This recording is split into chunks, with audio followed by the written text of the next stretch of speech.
Chapter 46 The Spring. With each passing day, the sun climbed a little higher, and its rays grew a little warmer. The last patch of snow melted away, and color returned to the land. The pasture, the fields, the trees, they all were turning bright green, and the air slowly filled with the fresh smells of spring. Many of the cows had been steadily growing bigger, and now calf season had arrived. When the time was right, each cow went out to the pasture so her calf could be born in soft grass. The robot stood nearby, just in case anyone needed her help. But no one ever did. Even the first-time mothers knew what to do instinctively, and soon newborn calves were frolicking around the farm. Spring was a happy, exciting time, and yet Roz was distracted. More and more she found herself looking to the skies, hoping to see Brightbill and his flock. She knew they were on their way. Chapter 47 The Dinner.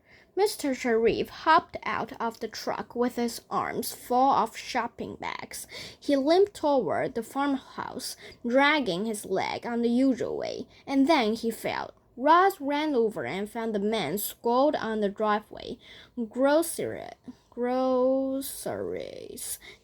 scattered around him. "Are you okay?" she said, pulling him to his feet. "I'm fine," he grumbled. Roz started picking up the groceries and said, "Let me help you inside." A moment later, the two of them went stepping into the house. Jackets and hats hung from pegs on the wall. Shoes were lined up beneath a bench. The man peeled off his boots and hollered, "Kids, it's time to cook dinner." Footsteps pounded across the ceiling, and the children came flying down the staircase with their dog. "Is Roz having dinner with us?" said Jaya. "Roz doesn't eat," said Jet. "I know that, but she can sit with us." "How about it, Roz?" said Mr. Sharif. "Care to join us for dinner?" The robot stared at the family. The family smiled at the robot. "What would you like me to do?" "It's a very popular voice," Jet said. "I've greatly enjoyed the pleasure of your company for dinner." "It's a very improper voice," Jaya said. "I order you to stay for dinner." The children didn't wait for a response. They snatched the groceries from Roz and scampered up. Oscar ran after them, barking, "Is that food? It smells like food. I want food." The wooden floor cracked as Roz followed Mr. Sharif through the living room. A coffee chair, and a sofa faced a darkened electronic screen. Above the fireplace hung a painting of a familiar old barn. Doorways led to other rooms. Roz gazed into Mr. Sharif's office and saw a portrait of his family, including his wife. Mrs. Sharif was pretty, with dark curly hair and bright smile. It was the same smile Roz saw on the children. "Look! Jaya is crying like a baby," came Jet's giggly voice from the kitchen. When Roz walked in, the girl was chopping an onion with tears streaming down her cheeks. "Roz, I order you to chop this onion for me," said Jaya, wiping her eyes. The robot picked up a knife, and in a flash the onion was perfectly chopped and dumped into a bowl. Clearly, Roz was designed to chop onions. "Roz, I order you to take the night off." Mr. Sharif laughed. "The kids and I want to cook. We enjoy it." More vegetables were chopped. Skillets started sizzling. Delicious aromas swirled together, and before long, a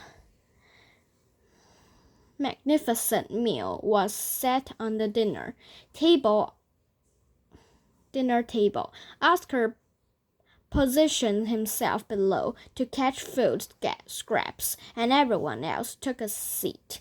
Mr. Sharif turned to his daughter. Would you like to say grace? The girl lowered her head. Thank you, God, for this yummy food. We're able to gobble down. Amen. Thank you, Jaya, said Mr. Sharif with a wink.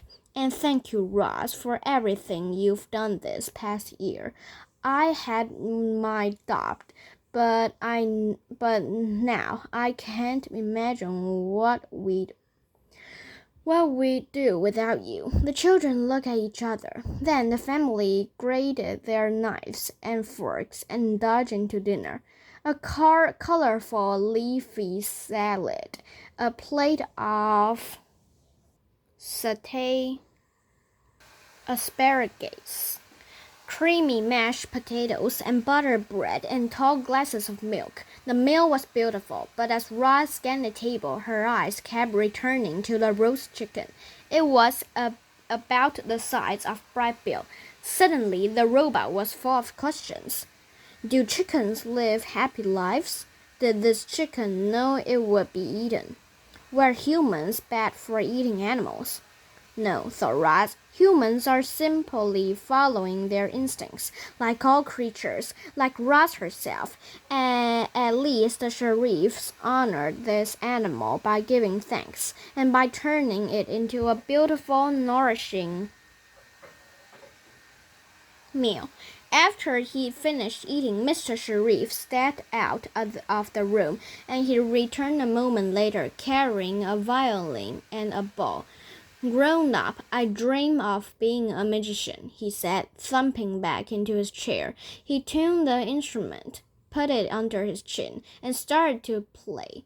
His bow glided back and forth. His fingers danced across the strings, and a lovely old folk song filled the room. Mr. Sharif tapped his fat foot as the notes rang out, soft and then loud, slow and then fast.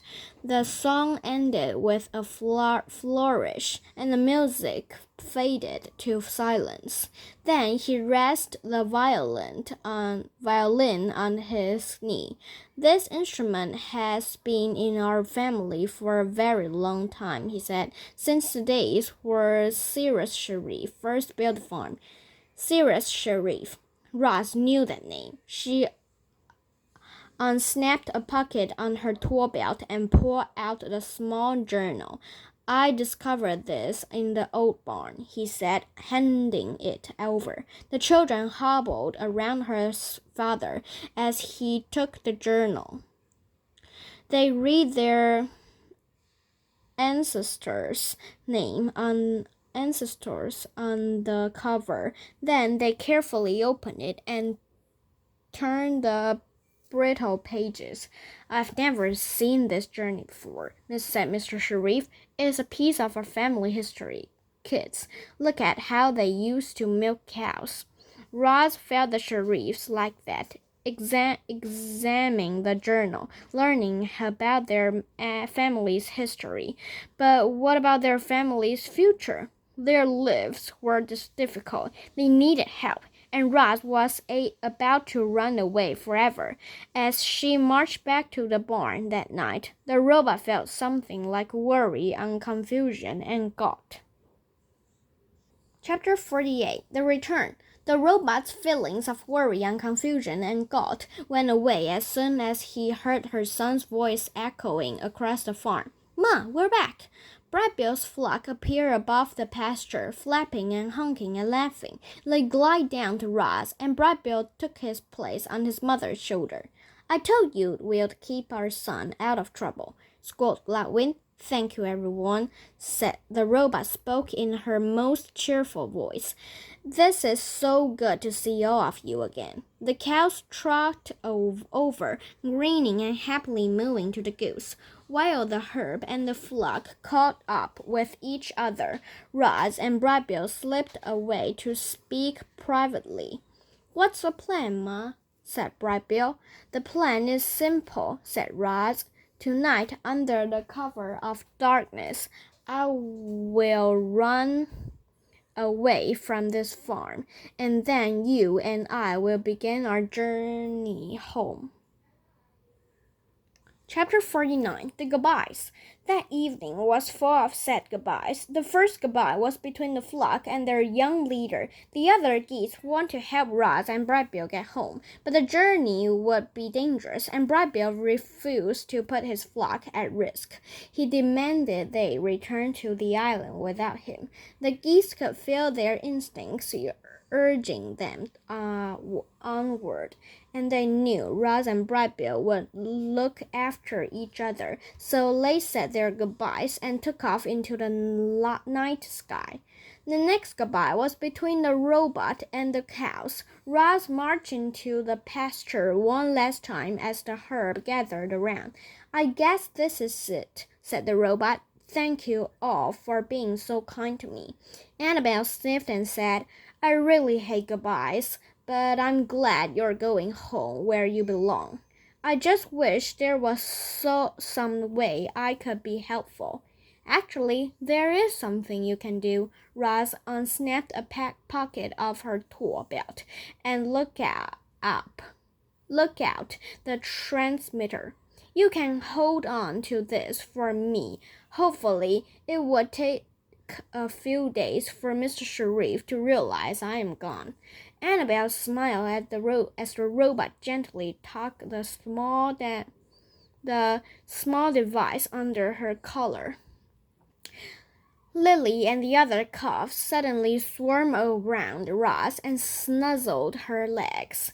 They all had tears in their eyes. Tess wanted to lighten the mood, but she couldn't think of anything funny to say. The other cows called out to their friend, "We'll miss you, Roz. Get home safely. Don't forget about us." Roz waved to the herd. She said a silent goodbye to all the farm machines parked in the shed. Then she followed the driveway out to the fields with Brightbill on her shoulder and the children at her side. The last goodbye was the hardest of all. Everyone was quiet as they walked through the silver moonlight, past rows and rows of sprout crops, and out to the farthest corner of the forest field. Roz turned and faced Jaya and Jed. She looked past them, back to the distant lights of the farm buildings. "I have prepared the farm for my departure," said Roz. "It will take care of itself for a while, but not forever. You can manage things at last until we get another robot," said Jed. "This place won't be the same without you, but we'll be okay." "What will you tell your father?" said Roz. "That's for us to worry about," said Jaya. You just worry about getting home." Roz glanced down at the tool belt trapped around her chest. "Will you like this back?" "No, we would not," said Jed. "It was a gift just for you," said Jaya. The girl pulled her brother and her robot into a big, tight hug. Beneath the sounds of the crickets were the sounds of the children crying. "How will we know you've made it home?" said Jed. "We need to know how your story ends," said Jaya. The robot muttered some animal words to her son and then said to the children, "If a goose ever visits this farm and presents you with a feather, you will know that I'm home." The children smiled through their tears and waited for their friends to leave. But the robot didn't move. More than anything, Roz wanted to go home, and yet she was conflicted. She cared about this family and this farm, and now she was abandoning them. The robot lurched forward, then backward, again and again, as her computer brain struggled with all of these thoughts and feelings. Finally, the children gave her the gentle push she needed. "Roz, we order you to run away." And the robot did as she was told. Chapter 50. The Free Robot. At long last, Roz was free, but as she ran away from Hilltop Farm, she didn't feel free. She felt something more like fear. She feared being seen and captured and destroyed. She feared for her son's safety. So Roz camouflaged herself. She avoided the fields. Avoided the fields and kept to the trees, and with Brightbill as her guard, she carefully crept north through farm country. The wild robot's long journey home had begun.